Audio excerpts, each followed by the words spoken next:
I wouldn't lean forward if I were you, Earth's ambassador warned calmly, just 1 second before her head exploded in front of 37 galactic cameras. The alien diplomat opposite her had been adjusting his translator mic, smiling smugly, and then just like that, the entire negotiation dome fell into fire and screams. For 3 seconds there was stunned silence, like the galaxy held its breath and forgot what side of history it stood on. And then, someone screamed, someone ran, someone fired, and Earth's dream of peace shattered with the sound of boots and plasma in the Martian dirt. The diplomatic summit beneath Mars had taken years to arrange. Not months. Years.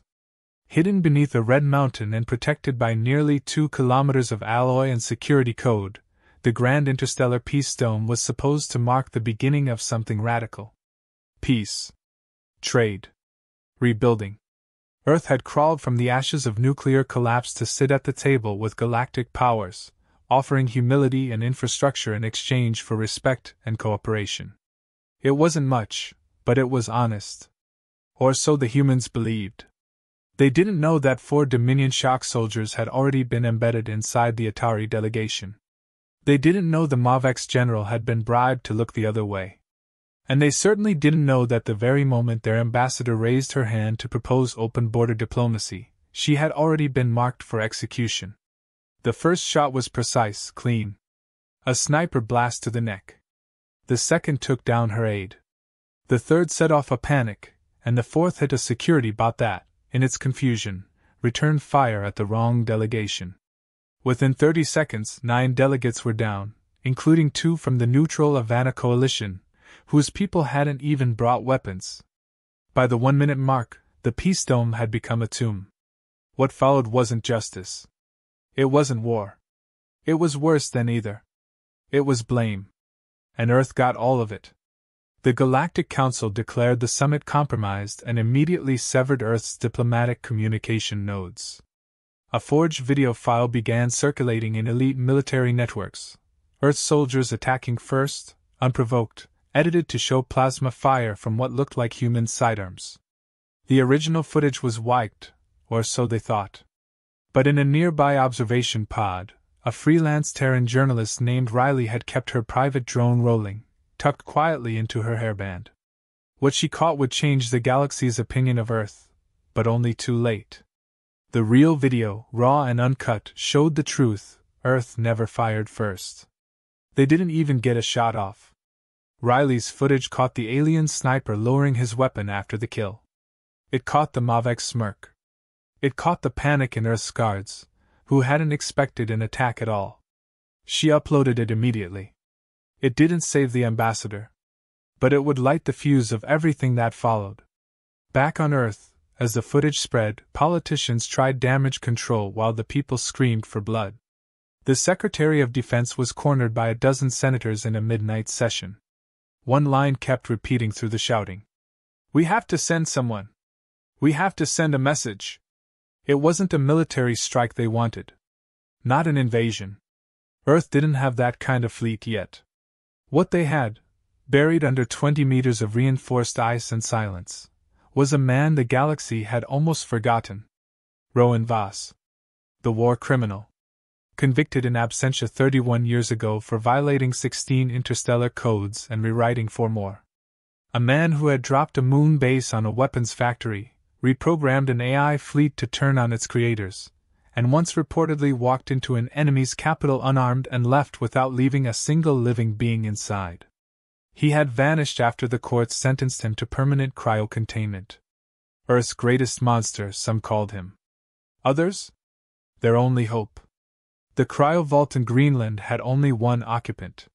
It was a black site so secret that only 5 humans alive had access to the key code. No records listed it. No signals escaped from it. When the order was given, the technicians protested, nervously triple-checking the revivification sequence. He hadn't been thawed in decades. His heart monitor flatlined twice. But he didn't die. Of course he didn't. When the pod hissed open and steam curled out, the man inside didn't blink. His eyes were already open.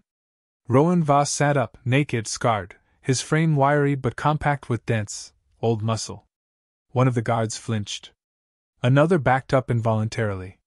Voss looked around the room like he was bored already. No confusion. No questions. Just one line. "Who do I get to kill?" The defense secretary, watching from a sealed booth, exhaled and nodded. That was the confirmation they needed. Voss was briefed. He didn't ask about politics. Didn't care about alliances. Just watched the footage, Riley's version, not the council's. When the ambassador got shot, he chuckled. Not at the death. At the stupidity. She stood in front of Atari with her shield deactivated? What did she expect, Hugs? He asked for his old gear. The exosuit they had mothballed after his sentencing. It had been updated, of course. But no one expected him to use it like a second skin. He calibrated its systems in 5 minutes without speaking to the tech team. No instruction manual. Just muscle memory. Just instinct. He ignored every order the brass gave, except one: don't start a war we can't end. Voss didn't respond to that warning. Instead, he drew a single line across a datapad screen and handed it back. The coordinates he wrote didn't point to any known target. But they meant something to him. When asked what the location was, he smiled without humor. "It's where I buried the first man who betrayed me. Let's see if his sons are smarter." Within hours, he was gone. No fanfare. No launch ceremony. Just a black ship with no call sign vanishing into the stars. But every officer who saw that final camera feed said the same thing. Rowan Voss hadn't smiled when he left. He had grinned. The man they had buried wasn't the same man they woke up. Rowan Voss didn't stretch, didn't wince, didn't ask about the 31 years of suspended time. If the cryo had frozen his memory or dulled his senses, there was no sign of it. He simply stood, took the towel, and walked to the briefing chamber like he had never left. The guards kept a wide circle around him, their hands twitching near triggers they knew were useless. The stories about Voss were mostly classified, but everyone had heard a version. How he once outshot a MAVEX platoon using a broken sidearm. How he laughed during a tribunal sentencing that took 4 hours to list all his war crimes. How he supposedly whispered something to a galactic admiral that made the man resign and flee the system 2 days later. Whether those were true didn't matter. In the room with him now, truth wasn't the weapon. Presence was. The briefing officer began the summary, but Voss interrupted within the first minute. He waved one hand with visible impatience and muttered that he'd already seen the feeds. The officer hesitated, clearly unsure how to proceed. Voss leaned forward slightly, not in threat, but with a tilted head like a hawk bored of the flock. The silence grew heavier with every passing second. Then he spoke. He asked for the names of the Dominion soldiers identified in Riley's drone footage. Not their ranks. Their names. Real ones.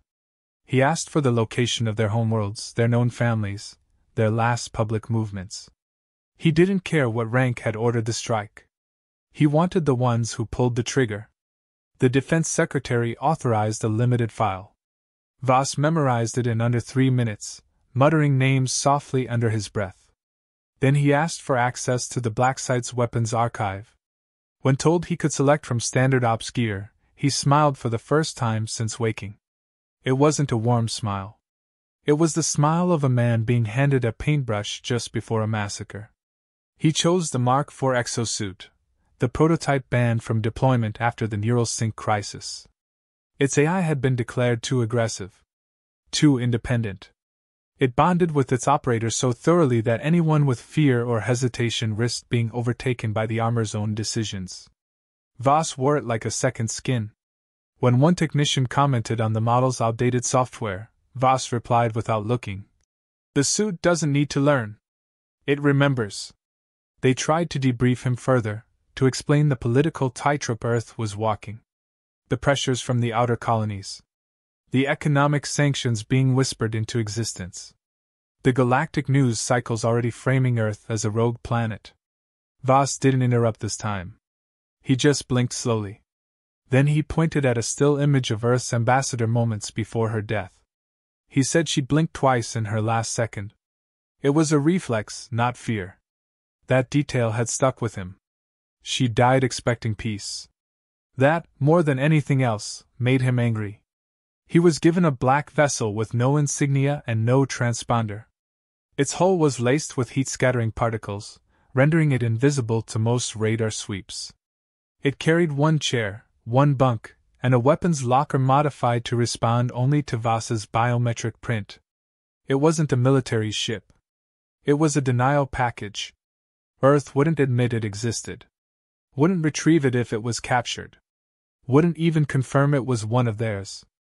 Before takeoff, the Defense Secretary appeared one final time via secure uplink and asked if there was any chance Voss would follow Earth's guidance once he left orbit.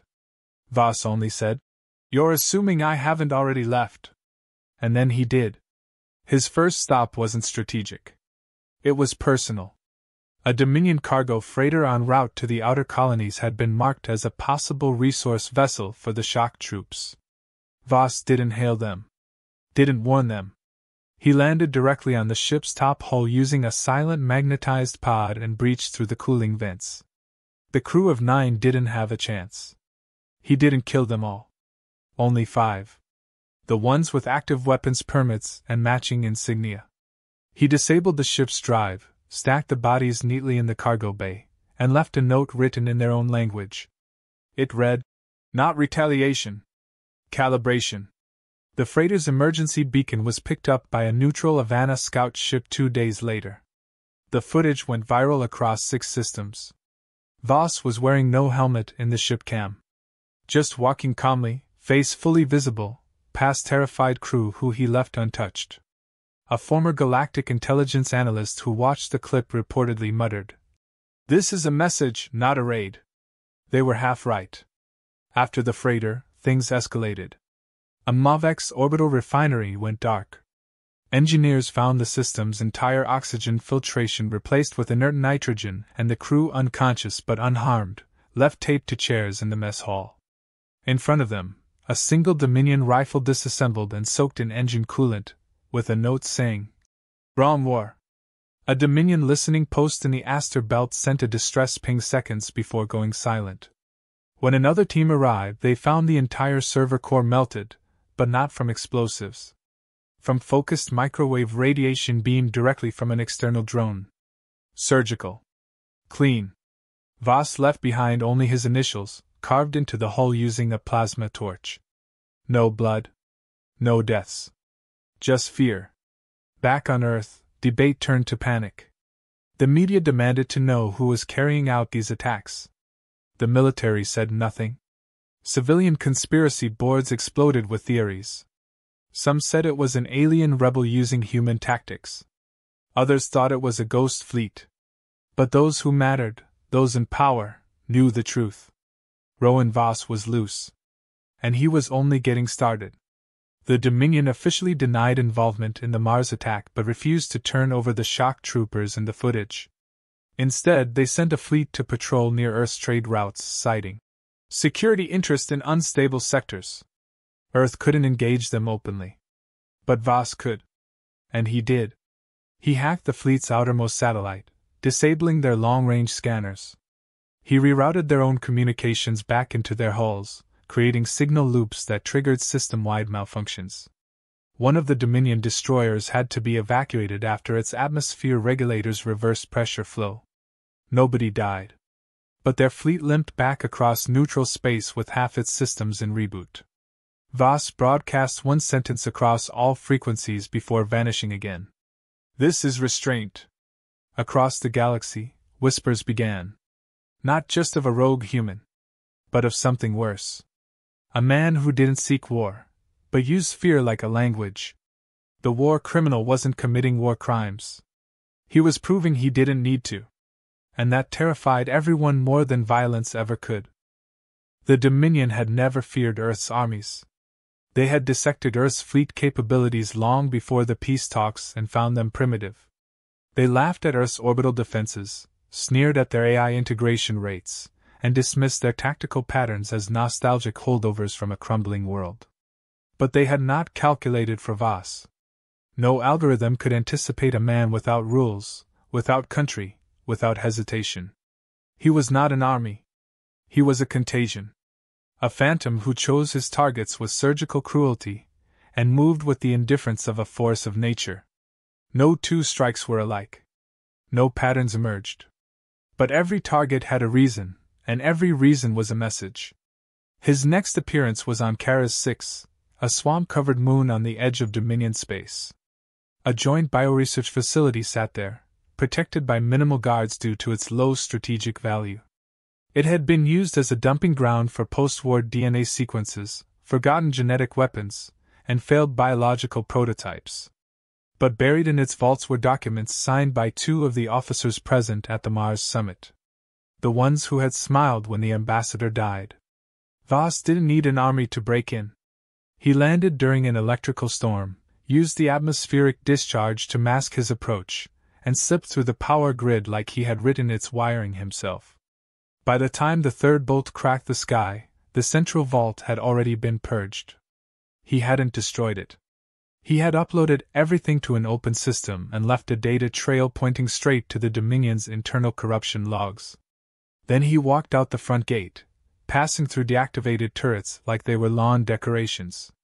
One security camera, still working, caught a moment that went viral within hours. A young guard, maybe 19 standard years, stood frozen as Voss approached him.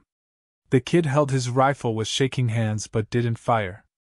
Voss slowed, looked at him, and said 4 words. "Not your war, boy." Then he kept walking. The Dominion tried to spin the footage as propaganda. Said the footage was edited. Claimed the attacker wasn't human. That it was some kind of AI construct built by rogue Earth factions. But deep down, their officers knew the truth. This was Voss. The style was unmistakable. The Dominion had taught its officers how to fight empires, but they never taught them how to fight a man like this. After Karas 6, the strikes became more personal. Voss began targeting off-duty personnel. Not to kill them, but to haunt them. A MOVX colonel returned to her vacation home and found every screen in her compound looping a single 5-second clip of the Mars ambassador falling, the last blink frozen mid-frame. A Atari diplomat received a parcel with his own private journal inside, marked with red ink on the pages that discussed Earth's peace treaty. In both cases, there were no signs of forced entry. No security breaches. Just silence and a presence that couldn't be traced. Fear didn't spread in blasts. It soaked into corners, into conversations, into orders that were issued with a little more hesitation and a little more sweat. Voss never made demands. Never sent threats. Never asked for leverage or negotiation. He simply acted. Every move was precise, built to disrupt, to shame, to break structure. When Dominion patrols increased around their core systems, he struck at their outliers. When they spread their fleets wide, he crippled their comms hubs. When they tried to protect their intelligence officers, he went after their black-budget financiers. One by one, the silent gears of Dominion's superiority began grinding to a halt, each disruption more clever than the last. In one case, he forged a message between two rival Dominion admirals, sparking a brief internal skirmish that led to a standoff lasting 3 days. No shots were fired. But hundreds of hours of fuel were wasted. Crews were rotated in stress. Morale plummeted. Voss was bleeding them with precision, not violence. But in the middle of all this, he did something unexpected. Something that confused not only the Dominion, but Earth Command as well. During a raid on an abandoned outpost orbiting the debris fields of Elixir 12, Voss encountered something he hadn't been briefed on. A Dominion research child, barely 7 cycles old, left behind in a malfunctioning cryo unit. Technically a hostage. Technically irrelevant. He should have walked past. But he didn't. He hacked the cryo system, carried the child to his ship, and transmitted a distress ping to the Havana Coalition's neutral rescue fleet. He waited until they confirmed retrieval, then disappeared again. He didn't leave a note this time. Just a patch sewn into the child's shirt, a Terran diplomatic badge singed at the corner by plasma fire. This act fractured the narrative. For years, the Dominion had built Voss into a symbol of chaos and savagery. Earth's monster. The butcher of the Orion skirmishes. the man who had dropped satellites on entire cities. But now people saw footage of him rescuing a child, sparing civilians, disabling systems instead of bodies. They began asking a dangerous question. What if he's not the monster? What if he's what we made him? This shift rippled through back channels. The Dominion's own citizens began sharing his tactics on encrypted forums, praising the elegance of his strikes. A few even called him a necessary evil, a balancing force. The very term war criminal began to mutate. He wasn't starting a war.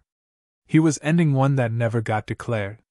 Inside Earth's high command, the debate reached a boiling point. Some wanted him recalled immediately. Others argued they had already crossed the point of no return. One of the military advisors posed a quiet question during a closed meeting. What if we can't recall him? What if he never intended to come back? Voss remained silent throughout all of it.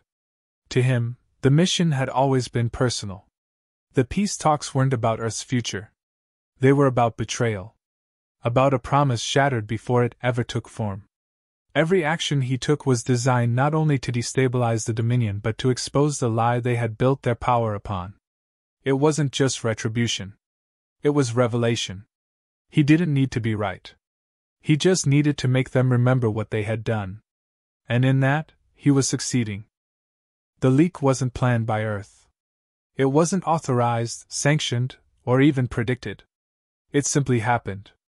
And once it was out, no one could stop it. A Dominion whistleblower, unidentified and clearly high-ranking, released encrypted communications from months before the peace summit. In the data burst were orders stamped with the personal seal of High Executive Thazarin, the same Dominion commander who had shaken hands with Earth's ambassador during the treaty opening. The orders were simple. Stage a false flag operation. Eliminate the human delegation during peace negotiations. Blame internal rebellion. Maintain narrative control. The document trail showed the exact moment Earth had been set up. The signatures of authorization. The falsified time logs. The coordination with mercenary troops dressed in Dominion uniforms to obscure direct military culpability. It wasn't a smear campaign anymore. It was proof. Within hours, the galactic public turned. The Dominion's press arms scrambled to issue denials, but it was too late. The truth had festered under the surface for too long, and Voss's actions had made the public hungry for confirmation. The footage from Mars. The attacks on civilians that never happened. The strikes that dismantled but never massacred. The child he rescued. All of it aligned too well. The Dominion hadn't just made a political miscalculation. They had created a martyr and then handed him a megaphone. Inside Dominion High Command, panic bloomed in every corridor. Advisors were replaced. Security was tightened. Public addresses were broadcast in sterile, fearful language. And still, Voss moved. He didn't care about the politics of the leak. He didn't slow down. The data only confirmed what he already knew. It didn't justify him. It exposed them. And he wasn't done exposing them yet. The next strike was an engineering marvel. A planetary weapons factory on Draz 8, buried beneath layers of reinforced basalt and defense grids, was thought untouchable. Even high-orbit scans failed to detect most of its structure. Voss didn't blow it up. He sabotaged the power grid one node at a time, creating a cascade that overloaded its internal cooling systems. By the time the final failsafe kicked in, the factory was in full evacuation protocol. There were no deaths. But hundreds of billions in assets were lost. Blueprints erased. Command chains fractured. And etched into the cooling chamber wall, carved by hand into the steel plating, was a single phrase written in 6 languages. This is still mercy. The Dominion responded by deploying a kill team. Not soldiers. Assassins. 10 of the best trained in cloaked insertion, psychic dampening, and hyper-adaptive weapons. They tracked him to a mining colony in the debris field of Ralxos Prime. It was supposed to be an ambush. They came in silently, bypassing the scanners, blending into the chaos of the workers. But Voss was waiting. The exact details of what happened were never released. Only fragments of the aftermath leaked. Footage from a damaged helmet cam showed one of the assassins screaming incoherently in a corridor soaked with coolant and sparks. Another feed showed a warning scrawled across the floor in engine lubricant. "You don't send wolves to kill a storm." All 10 agents vanished. Not confirmed dead. Just gone. No return signals. No exit pings. No graves. It was the most humiliating intelligence failure the Dominion had ever suffered. And it only added to the myth. Rumors swirled that Voss had let one live. That he had whispered something into the assassin's ear before cutting the camera.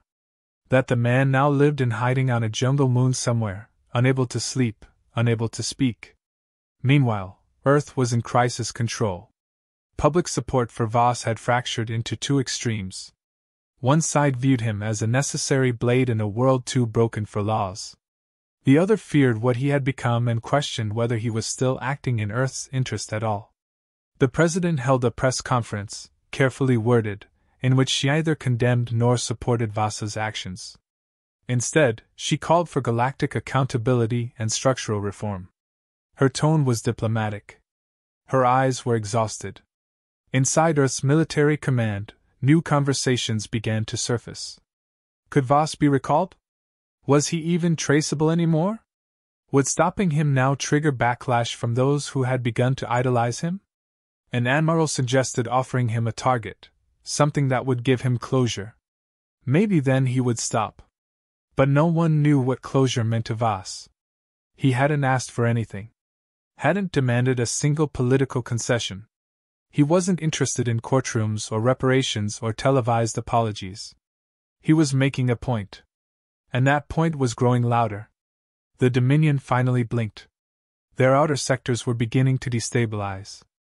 Trade networks were collapsing. Officers refused to deploy into sectors where Voss had operated. Their political alliances wavered. So they sent a peace envoy. Quietly. No broadcasts. No media. Just a message, intercepted days later by Havana coalition intel. They requested a neutral meeting. Just one man. Voss. He accepted. The meeting location was unexpected. An abandoned orbital station drifting above an extinct volcanic moon. No defenses. No escort. Just Voss.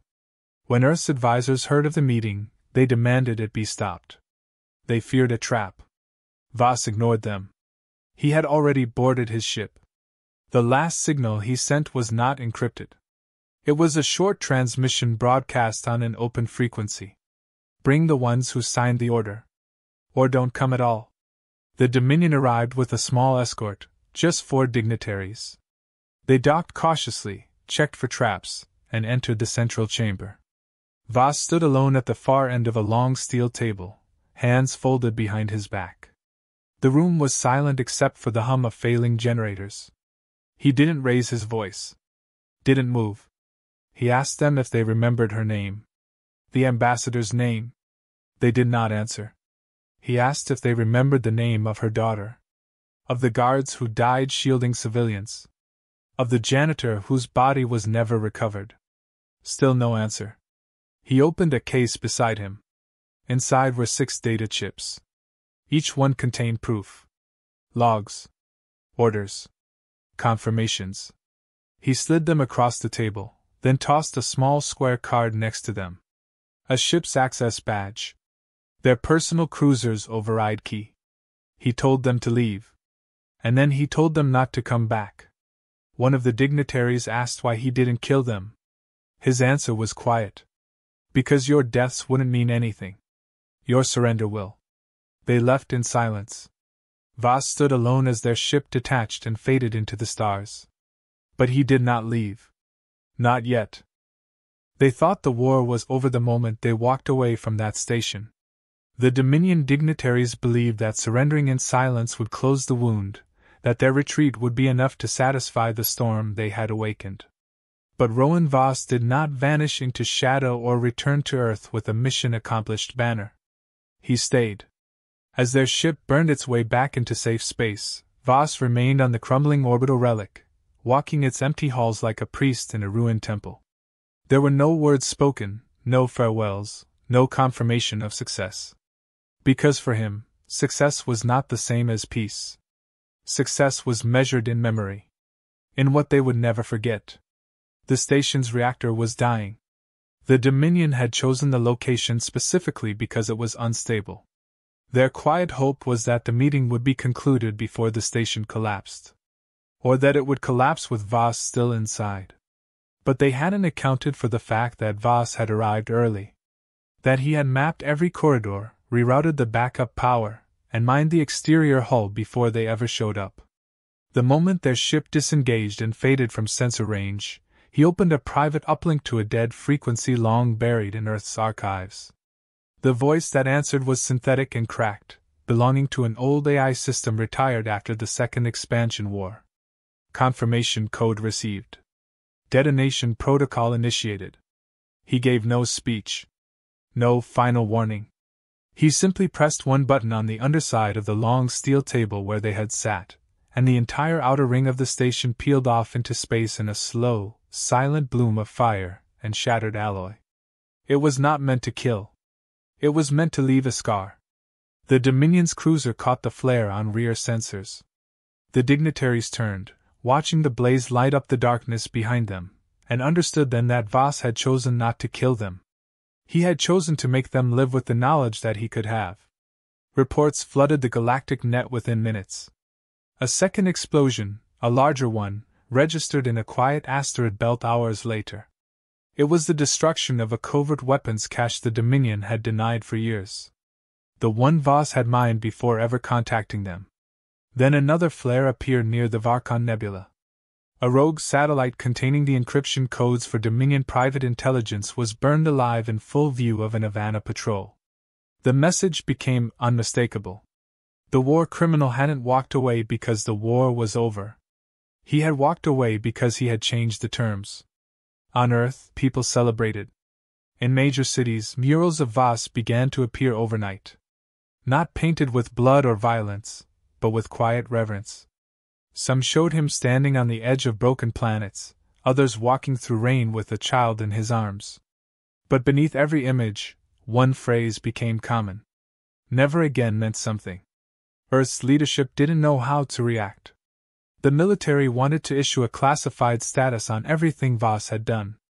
The politicians wanted to offer him asylum, or at least a face-saving appointment. But no one could reach him. His ship had gone dark. His last signal came 5 days after the detonation and included no coordinates, no voice, just a single data packet. It contained the names of every civilian casualty at the Mars Peace Summit. And nothing else. Dominion systems flailed in recovery. Their outer colonies rebelled. Minor factions refused to pay tribute. Trade collapsed in 4 sectors. Voss had not just broken their leadership. He had broken their illusion of power.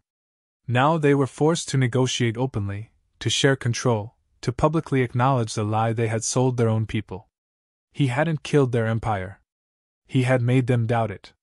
But there was one final twist, something only a few would ever know. A surveillance drone deployed by the Havana coalition had remained in the shadow of the station even after the detonation. It had captured something. A figure walking along the outer hull of the collapsing station after the explosion. A man in an exosuit, calm, unhurried, stepping across gravity plates as if taking a stroll on Earth's morning soil. He reached the edge, looked out at the stars, and placed something down on the metal. A patch. The same diplomatic badge he had taken from the ambassador after her death. He pinned it to the railing and left it fluttering there in the vacuum like a flag no longer needing to be held. Then he vanished. There were no more attacks after that. No more messages. No more strikes, threats, or movements. His ship was never seen again. His biometric signature never registered on any known scanner. Some believed he had died in that final explosion. Others claimed he was operating under a new identity, buried deep in the bureaucracy of neutral space. A few even whispered that he had left the galaxy entirely. Gone through the black edge where no maps existed. But regardless of theory, one fact remained. He was gone. And the galaxy had changed. Years passed. The Dominion restructured. Peace treaties were signed under a new council. Earth was granted a seat not as a token member, but as an equal. Colonies that once mocked human independence now sought trade deals. Former enemies cited Voss not as a symbol of fear, but of consequence. His actions became part of military curriculum, diplomatic studies, and security protocols. Entire systems were built around the question of how to prevent another Voss. How to avoid creating the kind of man who believed peace was worth breaking everything for. And in the quiet corners of the stars, stories endured. Of a man who didn't seek revenge but revelation. Who didn't fire the first shot, but made sure no one forgot who did. Who carried the weight of 31 frozen years and emerged not colder, but clearer. Who didn't scream justice but showed it. Who didn't start wars, but ended one the moment he walked into the room. They called him many things. The war criminal. The Phantom of Mars. The Peacebringer. But for those who truly knew the cost of silence, he was something else entirely. He was the reminder that Earth remembers. And Earth answers.